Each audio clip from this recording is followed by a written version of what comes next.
Taapsee, welcome to India today.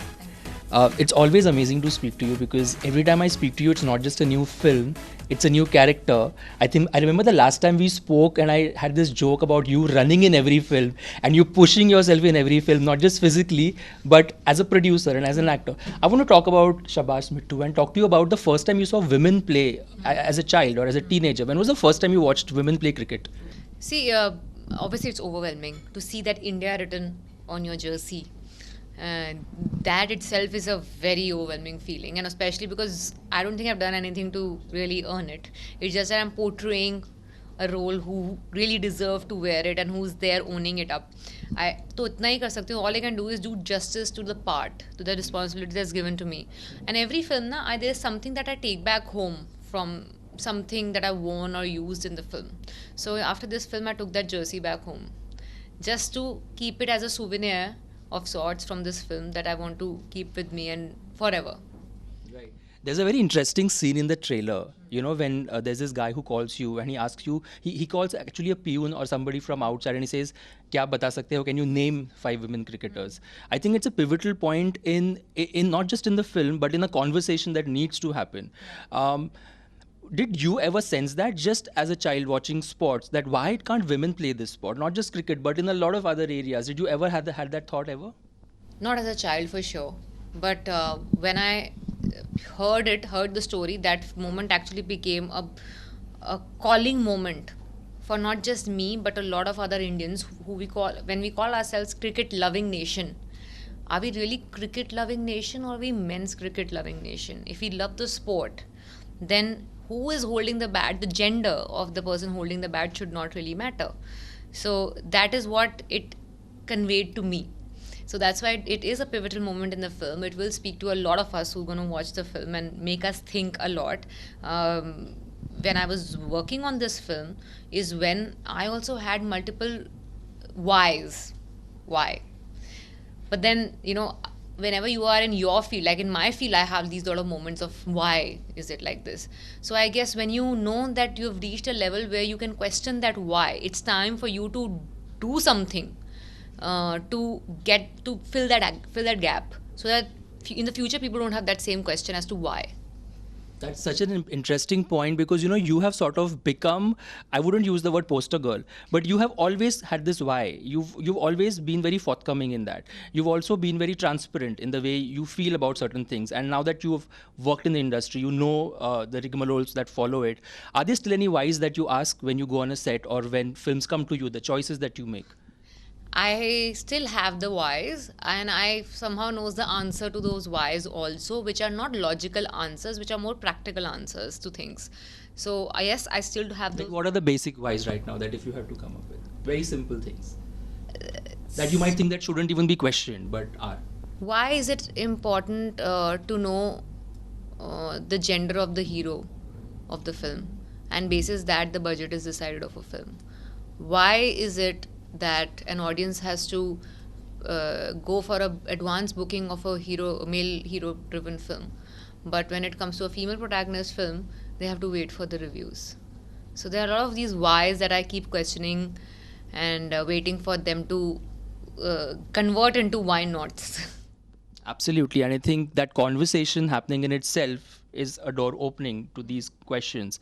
I want to speak to you about the fact that I believe, correct me if I'm wrong, that there was no body double used throughout the making. You are the one running, you're the one batting, you're the one doing everything. And I can sense you want to sort of elaborate on this a bit. See, I always told them, because I know I've never picked up a bat before this. So I know I'm not a cricketer.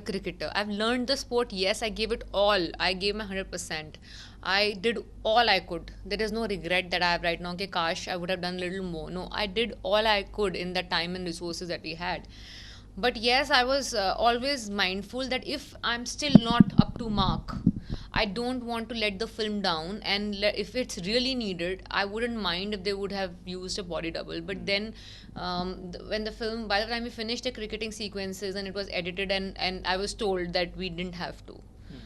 So that was a very satisfying feeling, as I did my best, but obviously for me, the film matters more than my personal gratification.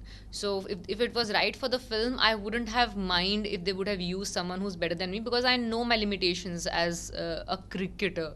So, but then, yeah, I'm glad that Srijit sir didn't have to use a body double eventually. What were your lasting impressions when you finished the film? What did you learn from these women? What have you learned from her life? What have you taken from this character? uh, there's a dialogue in the trailer also that I've learned from the women who play cricket कि यहाँ पे cricket के मैदान में कोई दर्द कोई गम मायने नहीं रखता, सिर्फ कोई गम और दर्द बड़ा बड़ा नहीं होता, सिर्फ खेलना बड़ा होता है. So for the love of the sport, the kind of backgrounds all these women come from, because I was shooting with a lot of cricketers who came from different state, who play cricket at state level. Just to know about their stories, from where they come, how they started playing, what kind of hurdles they face, and they still are going for it. That makes me feel like the love of that sport is beyond all the pain and difficulties that these women are actually facing. That's what I learned. Were you always drawn towards sports growing up? And being ambitious and also being competitive is seen as a trait for a sportsman. Yeah, I was. I think I started playing different kinds of sports, be it those street games to those proper qualified so to say sports. I've tried it all. I've loved playing different kind of sports while growing up. That what has made me so competitive and trying to give it all and more, to get that sportsman spirit of like giving it all when you're there in a game. I think it comes from that, and hence the reason probably I get inclined towards so many sports based characters. Absolutely. And growing up, did you have any favorite sports film, given the fact that in Hollywood or in general, because they're all human stories? So my favorite Hindi film of all time is Chak. I don't know, it's because it's a sports film or because it's Shah Rukh Khan film or it's because it's such a good film, but it is my favorite film. And that iconic scene, which obviously all of us remember, is the time when he talks about that 60 seconds and that 70 minutes. 70 minutes, sorry. What was your reaction when you saw that for the first time? I was ready to run through a brick wall when I heard that speech. Yeah, I mean, that's an iconic moment. That's become it's a classic, Yeah. right? So I think I keep going back to that film whenever I have to get any kind of encouragement or inspiration. For this film especially, Shabaash Mithu, there were so many times. In fact, I used to tell my colleagues also, the girls who were acting with me, that I think we should watch Chak De and before we start filming our climax, and to get into that zone. That really helps. And I remember you telling me that when you sign the film with Shah Rukh, you will scream from the rooftops, because we had this conversation much early on. And now that everybody is asking you about it, and I can't even begin to understand how exciting it must be to have that achievement, that sense of pride, just that sharing that frame with him. I mean, how is it? I think I'll talk in detail about that when that film releases. For now, I will still say that, that excitement of shouting the top of my voice on my rooftop, that's still there. It's still a hard to believe kind of a moment. But it's still sinking in slowly that it's happening. The choices that you've made or you make organically on an everyday basis when films come to you as a producer or also as an actor, do you feel that in some way, slowly, step by step, they are opening doors and conversations are happening? Just seeing a woman on a poster of a film that talks about sports is not an everyday scene. We always see men. Or having a woman's name as a lead producer or a co-producer is not an everyday occurrence in the industry. Do you make these choices consciously, or you just feel that this is how your stream of thought is? No, it's not a conscious choice. It's outcome of the fact that I don't have an option. When I started choosing the kind of films I do or choosing the kind of roles I do, it was because there was no other option for me. I was not given an opportunity to star in films which were conventionally expected out of a female lead. So I had no other option than to choose this path, which is harder, which is more difficult. But when you achieve success in this path, then it's only yours. That is the beauty of this path.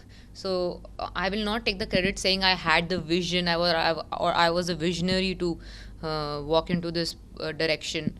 I had no option. I had to make it work only this way.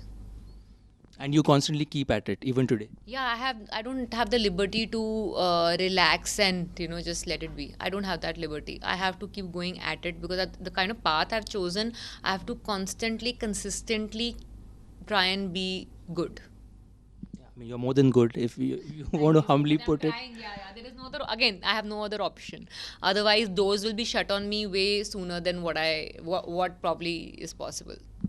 That's true. Haseen Dulrba obviously is a film that is still talked about. One of your best performances. The fans love it. Is there a second part coming, and do we have any update on it? I am glad that people actually started anticipating it as soon as the film was released. People who saw it were like, it has the scope of the second part. I think it is them who's made us all think. And I think Kanika and Anand sir are definitely on that job right now to try and see if it can turn into reality. Right. And my final question is, the day you wrapped this film and probably you went back home, right? And you're like, okay, what does Taapsee's ritual like? When you wrap a film, do you let go or do you get excited and there are butterflies in the stomach? You start your whole promotion. Do you let go easily of the stuff you do? Yeah, now I've become better. In the beginning of my career, it was very difficult to let go, not because I didn't want to, it's because it was very difficult to. It just, my muscle memory used to stay with me for longer. But now I have become better to let go, and I let go of it quickly. How do you do it? I don't know. There's no formula about it. Most of the times, it's just like go away for a holiday. That's my ideal way of doing it. But when I was shooting this, we were in COVID times, and it was difficult to go on a holiday. So I kind of had to just slowly, over a period of time, wash it away. But yeah, it's coming back to me now that I'm promoting. Now, I wrapped it up not too long ago, like 5-6 months back, and it's started again. So it doesn't feel like I have like totally let go of it as of now. When the film comes out and I when you... hope everyone who watches the film says that when they walk out of the theater. That's all I want now. On that very note, Shabaash Taapsee, for just staying true to what you do. I think every time I meet you and we have this conversation, I keep going back to the fact that like we had this conversation, the choices you make are so radically different and so true to who you are. Thank you so much for speaking to India today. Thank you so All much. the My best. pleasure.